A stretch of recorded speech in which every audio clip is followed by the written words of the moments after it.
La quatrième configuration qu'on va regarder, c'est la configuration où l'utilisateur choisit lui-même l'approbateur.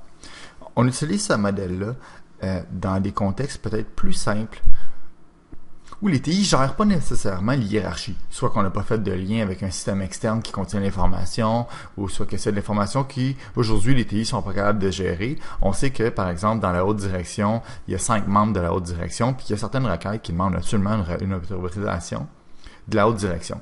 Mais on sait bien que l'utilisateur, quand il va soumettre une demande, il va savoir lequel des membres de la haute direction il veut qu'il pose sa demande. Par exemple, si c'est un représentant aux ventes, il risque de choisir le VP des ventes. S'il adresse sa requête au VP des opérations, le VP des opérations va tout simplement rejeter sa requête en disant « Je sais pas pourquoi tu m'envoies ça à moi. » Donc, à première vue, ça peut sembler étrange que l'utilisateur choisisse l'approbateur, mais à vrai dire, il y a vraiment des scénarios où c'est utile.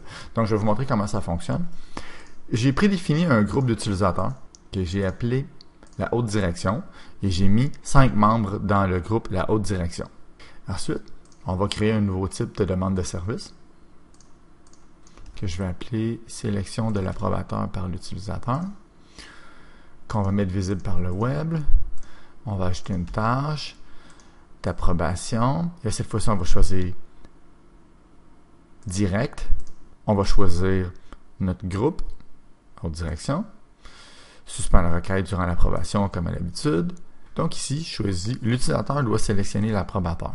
En faisant ça, on passe du modèle pool d'approbateurs, où c'est un groupe et un des membres du groupe doit approuver, à un modèle où l'utilisateur va choisir une personne. Donc on ne se retrouvera jamais dans un cas où plusieurs emails sont envoyés aux différents membres de la haute direction. L'utilisateur choisit la personne qui va recevoir sa demande. Donc je sauvegarde et on va placer une demande de ce type. C'est important d'activer la tâche avant. Alors voilà. Donc, je viens ici pour créer ma requête. Je choisis le type de demande de service. Le système me dit, cette demande requiert une approbation. Veuillez sélectionner un approbateur dans la liste suivante. Je choisis la personne. Par exemple, je choisis le membre de la haute direction qui correspond à mon département, à mon service, ainsi de suite. Je soumets la demande.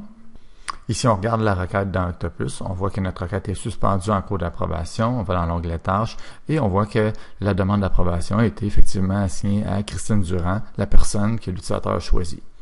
Tout le reste du processus est le même. Alors voilà, c'est comme ça que fonctionne le modèle où l'utilisateur désigne lui-même l'approbateur. Alors, c'est ça qui complète l'explication des différents scénarios et des différentes configurations associées à l'approbation directe, et c'est donc ce qui termine ce module. Dans le prochain module, on va regarder l'approbation hiérarchique.